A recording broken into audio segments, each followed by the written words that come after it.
الحمد لله الذي أعزنا بالإسلام وأكرمنا برمضان، وأشهد أن لا إله إلا الله وحده لا شريك له، وأشهد أن محمدا عبده ورسوله. أما بعد، فيا عباد الله، أوصيكم ونفسي بتقوى الله تعالى وطاعته، ولنعلم أن الله عز وجل بحكمته فضل بعض الأزمنة على بعض،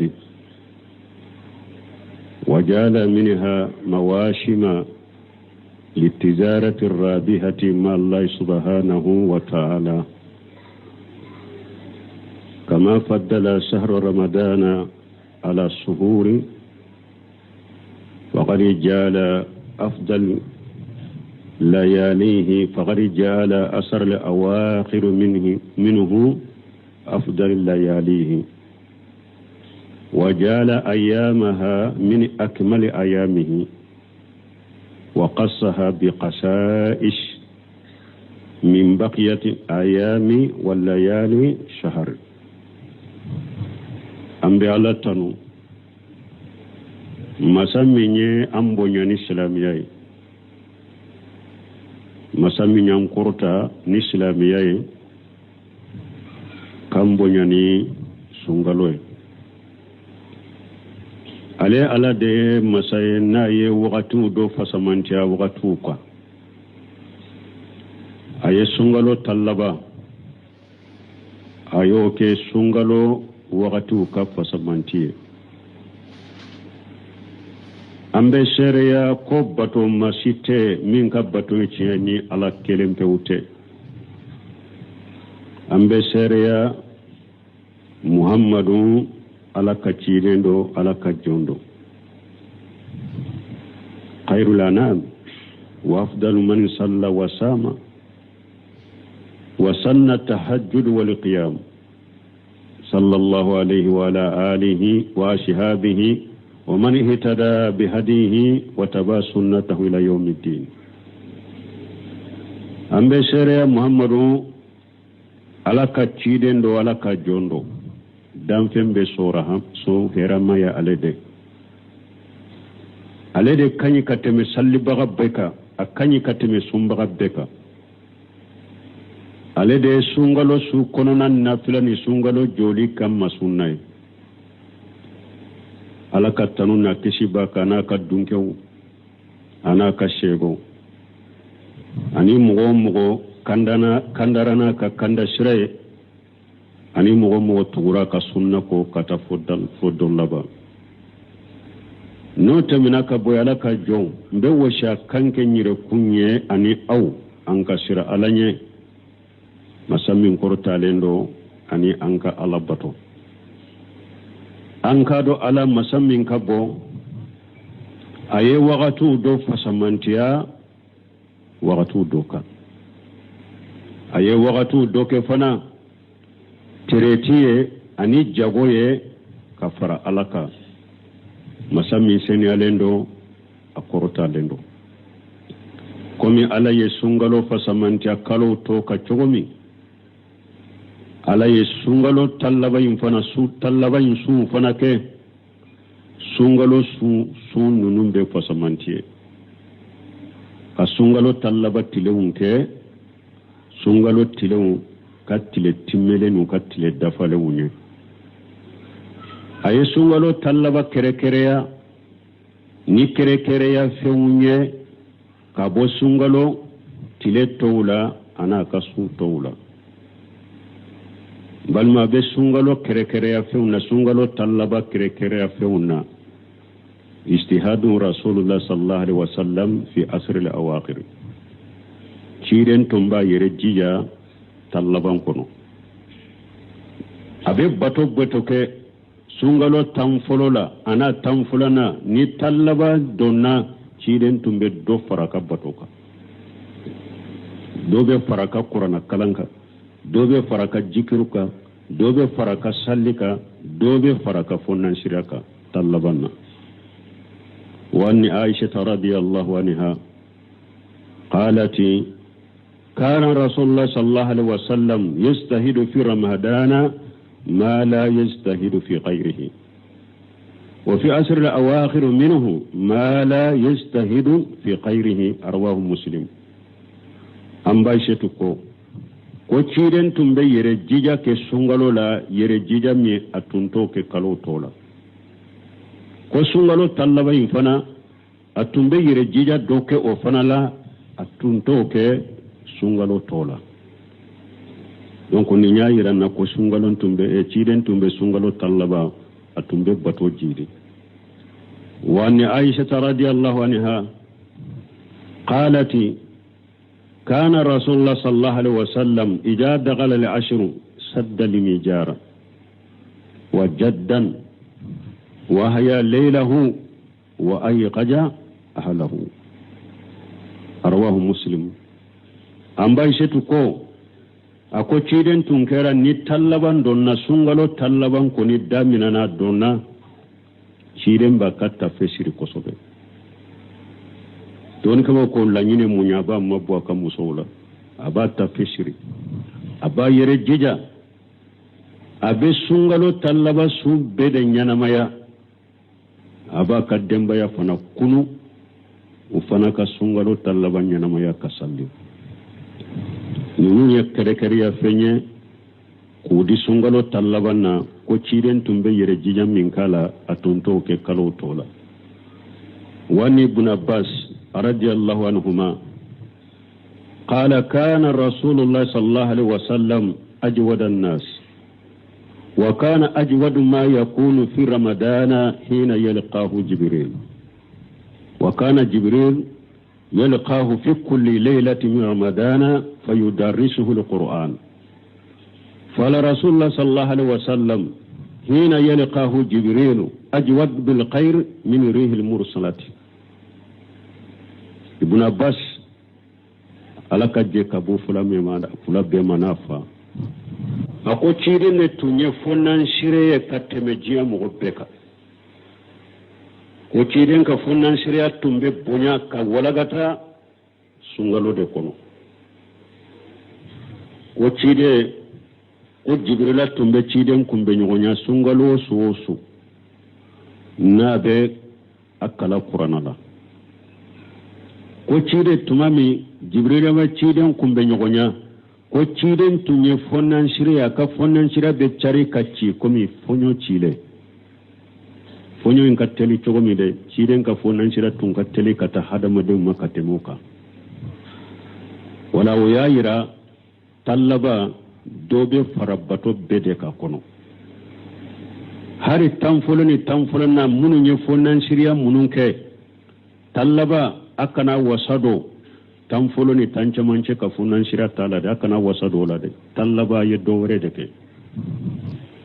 ayat tege foni doka fara funan shira de ka tallabana doka fara saragati doka fara finance maka doka fara salluka doka fara nafiluka doka fara ewa minye ewa jikiru ye qur'ana kalaw duwu do de ka faraka tallaba ka kere fendo de nini tallaban ka kere fendo de lailatul qadr bi alade kono inna anzalnahu fi lailatul qadr inna anzalnahu fi lailatin mubarakati ala ko ala ya qur'ana jigni daminana lailatul qadr sudela o ko fa jigina doni sammuga ko kata dafa a jigni daminana ciden ka lailatul qadr de la sungalo aya wore kono ala ko alaye qur'ana jigni damina sude la sumin ka hera kacha lailatul qadr sum balmu alaye kere funi fasamanta do dama annaha unzila fihi alquran ala ko qur'ana ye jigni damina lailatul qadr sudela inna anzalnahu fi lailatul qadr qur'ana ye jigni damina lailatul qadr sudela ni lailatul qadr sufa samantiay wa wasafaha annaha mubarakatu ala ye lailatul qadri magan kutu ko su barkalama de do ko su heralama de do inna anzalnahu fi lailatin mubarakati ala ko ale qur'ana jigni damina sula su min barkaleno su min herakacca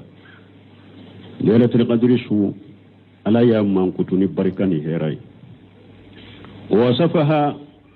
bi annaha khairu min alf shahr ala lailatul qadri su man kutu ko akausa kalobba kelen batoy inna anzalnahu fi lailatul qadr wama adraka ma lailatul qadr khairu min alf shahr lailatul qadr ni ala ya ambiyama ibbe nabato masu kelen bato akausa kalobba kelen batoy o kalobba kele abeta sambi sigi ani san saba ani kalo damado su kelen bato kausa noye ala lailatul qadri aya kere ni oye wasafaha annaha salam ala lailatul qadri su aya mankutu ko su kisilende do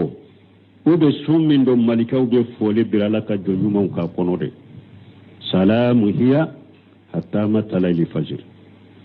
ala ko malikaw be fole bila ala ka jonyuma ka ube su be kisilende do fokata fajri keneci أنها تنزل فيها الملائكة والروح على ليلة القدر من كتو أقوم ملكه بيجيغا كنو ملكه بيجيغي ليلة القدر سو جبريل يربو تشيلا خير من ألف ليلة القدر خير من ألف سهر تنزل فيه الملائكة فيه الملائكة والروح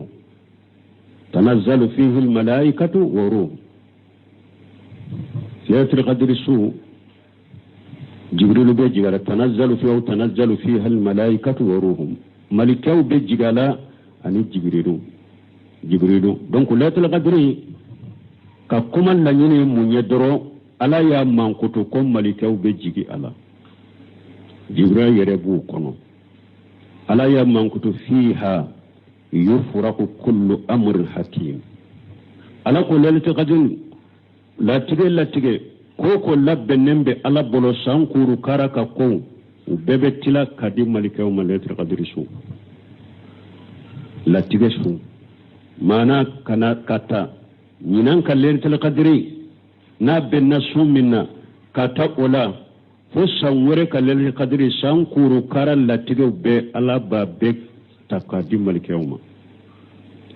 sammu men latigo be takadi malikawma lailatul qadri su indela lailatul qadri su ala ya kereker ni munye anna allah yaghfiru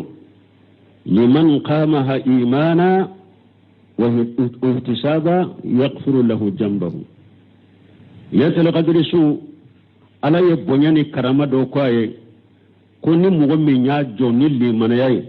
ani ni bado ala bi sarala ala bi ka junubu yafa man qama laylatal qadri imana wa ihtisaba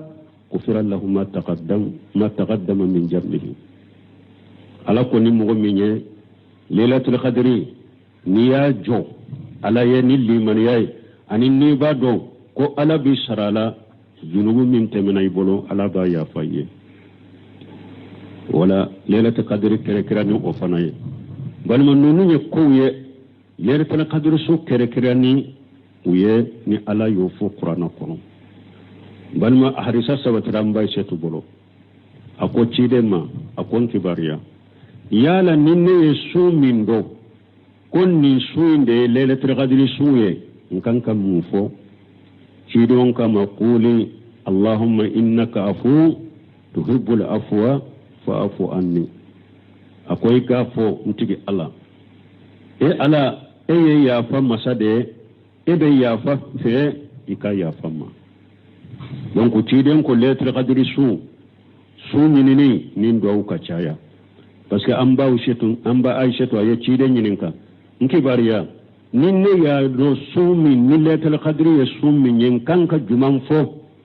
tiden ko ika fo ntigi ala e yafa masade ibe yafa fe ika yafa nema iko duwa uchaya donc su kan sallu nununa su salli munumbe nambu ke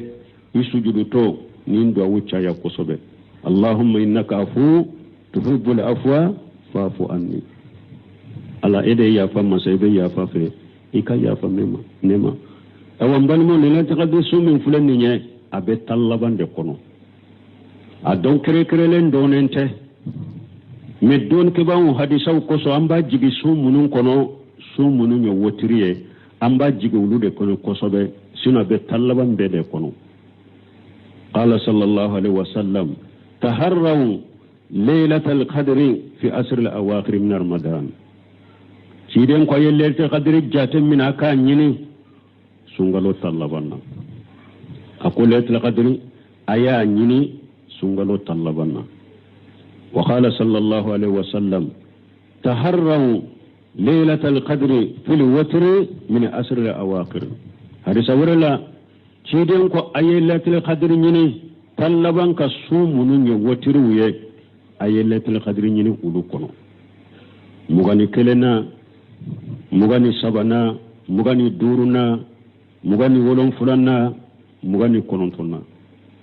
akwa kalletul qadri nyini ni su watirin nunun de kono lailatul qadri be su watirin nununna me hadisa waruna na min bayira hali su munun fana ya fula safuye lailatul qadri be shaka ye ulu fana la lailatul qadri be shaka ye mugani fulanna la lailatul qadri be shaka ye ewa saun dola mugani nani nala saun dola abeshika ye mugani woro nala saun dola abeshika ye mugani shegina yerela abe yelema kone tallaban ka sun nunun de ni nyogonche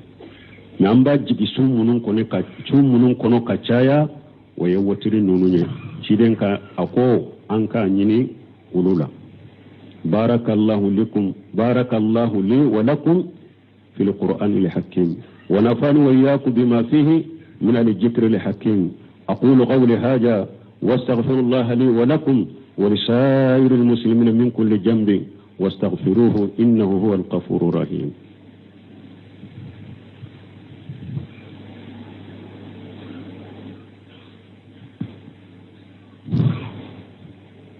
الحمد لله رب العالمين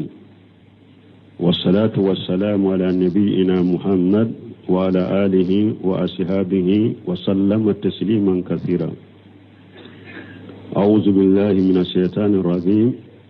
إنا أنزلناه في ليلة القدر وما أدراك ما ليلة القدر ليلة القدر خير من 1000 شهر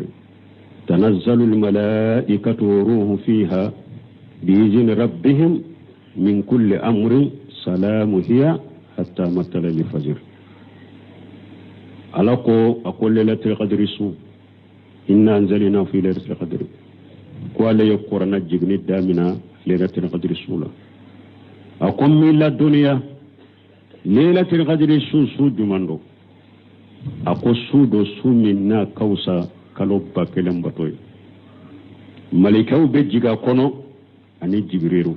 o su abekkisilende do fokata fajiri kenechi وقال تعالى إنا أنزلناه في ليلة مباركة فيها يفرغ كل أمر حكيم إنا أنزلناه في ليلة مباركة فيها يفرغ كل أمر حكيم سورة ورلا على قال لي القرآن جغني دامنا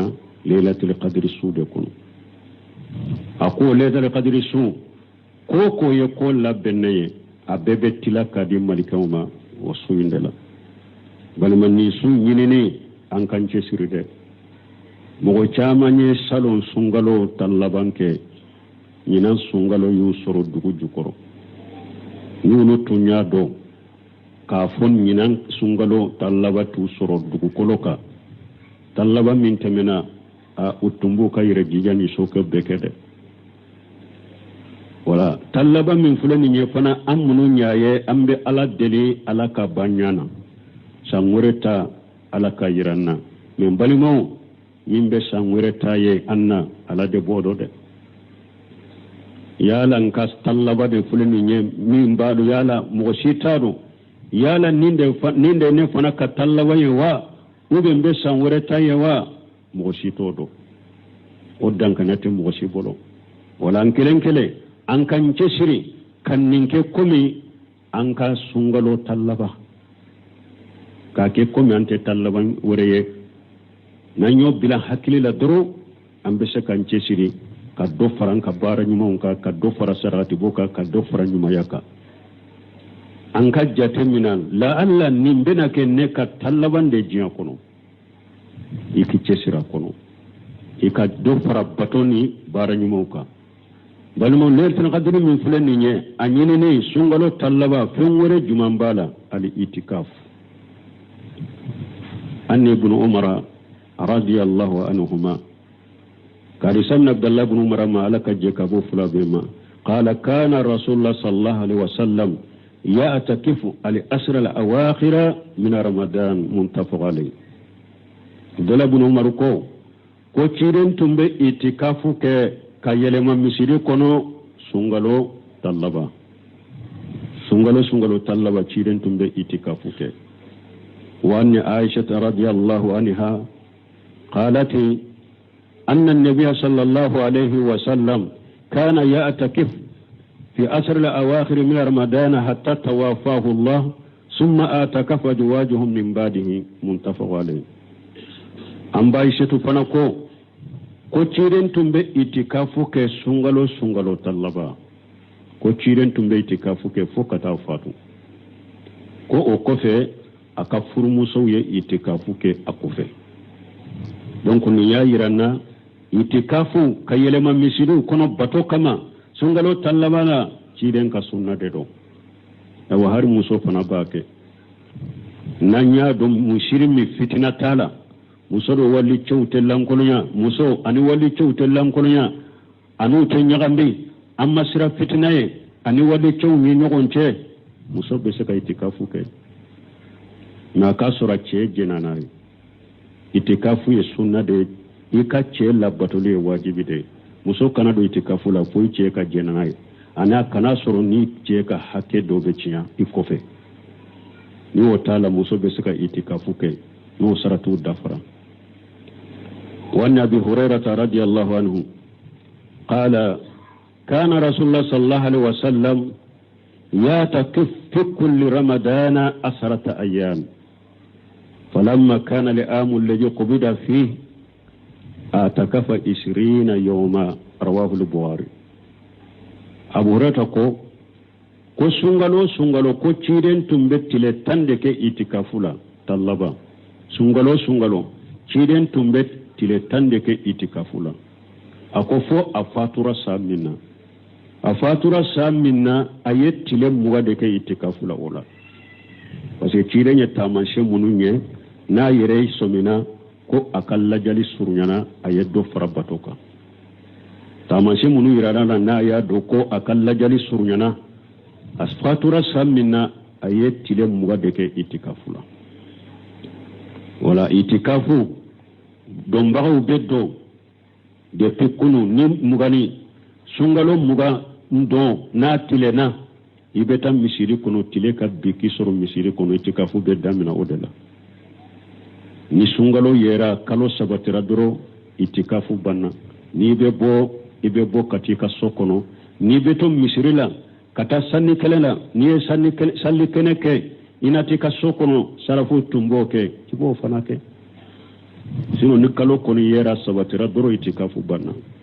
me salafu do tumbe to misiri la ka salli kenede ke folo o kofe gatu ka sokono donc ni be itikafu la ibi yere sugula ni bato doronde qur'ana kala jikiru duawu ikani yere sugula ni talfo ci chama yede ube jama kanyon soro itikafu la ka ke baroye amadabo kama de amad itikafu madabo o kama amadaba dabo o kama adabura de kilan kolonyani bato de adabura de kilan kolonyani bato de ki yere mabbo jiya ka sugula feuna telefoni kani sugula ibe se ka haduna koni makona ko ini mo be se ka nyogon wele ka nyogon jabe bashi tola mo do be kerefe aka baro fitinu doke makona ko dola bashi tula meka itikafu ke au be itikafu la be kuma te itikafu la abe gere nyogona ka beke baroye ama dabo kama de aka yere kolosoma itikafula yere sugulani ala bato de ambi ala deli talaba timme ko nyuma ala ka no yanye ambe letel khadiru mi nyini ala kaddo an ka garjagela ala kaddo an ka garjagela an kan cesiri anya fo chogomi do ka para cesiri kade jo ka para bato kade hada madem minna ya suruye bato munin ke tan folole tan chamanchala do jidu ula do fara uka momi ni tun fara tula tan folole tan chamanchala ayere kipre nin tallabana fara tutu munun tu ni soro itun kanka minke tan folola tan chamanchala imo ke amata ka dani ke de tallaban fuli koro kene fuli koro ayre kipre de ikasagi ko ifara tula munun na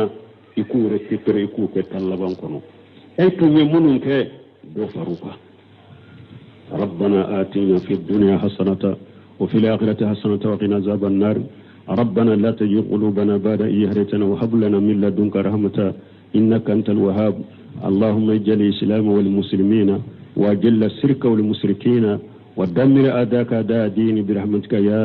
أرحم الراحمين وآخر دعوانا الحمد لله رب العالمين.